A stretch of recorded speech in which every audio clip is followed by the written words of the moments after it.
नमस्कार मित्रांनो, स्वागत आहे तुमचं स्टार बायोग्राफी हब या आपल्या यूट्यूब चॅनलमध्ये। भारतीय चित्रपटसृष्टीचा पहिला सुपरस्टार राजेश खन्ना। राजेश खन्ना यांचा जन्म 29 डिसेंबर 1942 रोजी पंजाबमधील अमृतसर येथे झाला। त्यांचे मूळ नाव जनीत खन्ना होते। त्यांचे पालनपोषण त्यांचे काका काकी यांनी केले, ज्यांनी त्यांना दत्तक घेतले होते। त्यांचे शालेय शिक्षण मुंबईतील सेंट सेबेस्टियन हायस्कूलमध्ये झाले। तिथेच त्यांचे मित्र आणि भविष्यातील अभिनेते जितेंद्र त्यांचे वर्गमित्र होते। कॉलेजमध्ये असताना जतीन यांनी अनेक नाटकांमध्ये काम केले आणि अनेक पुरस्कार जिंकले। वडिलांची इच्छा त्यांना व्यावसायिक बनवण्याची होती, पण जतीन यांचे मन अभिनयातच रमले होते। 1965 मध्ये युनायटेड प्रोड्युसर्स आणि फिल्मफेअर यांनी आयोजित केलेल्या ऑल इंडिया टॅलेंट कॉन्टेस्टमध्ये 10,000 स्पर्धकांमधून त्यांची निवड झाली। येथूनच त्यांच्या सिनेसृष्टीतील प्रवासाला खरी सुरुवात झाली। राजेश खन्ना यांनी 1966 मध्ये आखरी खत या चित्रपटाद्वारे पदार्पण केले। त्यानंतर राज, बहारों के सपने आणि औरत असे चित्रपट आले। सुरुवातीला त्यांना फारसे यश मिळाले नाही, पण त्यांच्यातील अभिनयाची चमक दिग्दर्शकांना जाणवू लागली होती। 1969 मध्ये आलेल्या आराधना चित्रपटाने इतिहास घडवला।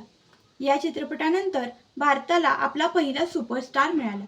पुढील 3 वर्षात त्यांनी सलग 15 सोलो हिट चित्रपट दिले, जो आजही एक विश्वविक्रम आहे। आराधना 1969, मेरे सपनों की रानी या गाण्याने तरुणाईला वेड लावले। दो रास्ते, कटी पतंग, सफर, आन मिलो सजना या चित्रपटांनी त्यांना घराघरात पोहोचवले। आनंद 1971 यातील आनंदबाबूची भूमिका आजही प्रेक्षकांच्या डोळ्यात पाणी आणते। बाबू मोशाय, जिंदगी बड़ी होनी चाहिए, लंबी नहीं हा संवाद अजरामर झाला। राजेश खन्ना यांना चित्रपटसृष्टीत प्रेमाने काका म्हटले जाईल। त्यांच्या लोकप्रियतेची काही उदाहरणे: मुली त्यांच्या फोटोशी लग्न करत असत किंवा त्यांच्या पांढऱ्या गाडीला चुंबन घेऊन लाल करत असत। त्यांची स्वाक्षरी मिळवण्यासाठी तासनतास रांगा लागत। त्यांची गुरुशर्ट, कुर्ता आणि मान तिरकी करून बोलण्याची पद्धत ही त्या काळातील सर्वात मोठी फॅशन ठरली। 1973 मध्ये राजेश खन्ना यांनी स्वतःपेक्षा 15 वर्षांनी लहान असलेल्या डिंपल कपाडिया यांच्याशी लग्न केले। त्यांचे लग्न अतिशय थाटामाटात झाले। त्यांना ट्विंकल आणि रिंकी या 2 मुली आहेत। मात्र 1984 नंतर राजेश आणि डिंपल वेगळे राहू लागले, तरीही त्यांनी कधीही औपचारिक घटस्फोट घेतला नाही। राजेश खन्ना यांच्या यशात संगीतकार R.D. बर्मन आणि गायक किशोर कुमार यांचा मोठा वाटा होता। किशोर कुमार यांचा आवाज राजेश खन्ना यांच्यावर इतका शोभून दिसायचा की प्रेक्षकांना ते दोघे एकच वाटायचे। ये जो मोहब्बत है, चिंगारी कोई भड़के, कुछ तो लोग कहेंगे ही गाणी आजही लोकप्रिय आहेत। 90च्या दशकात राजेश खन्ना यांनी राजकारणात प्रवेश केला।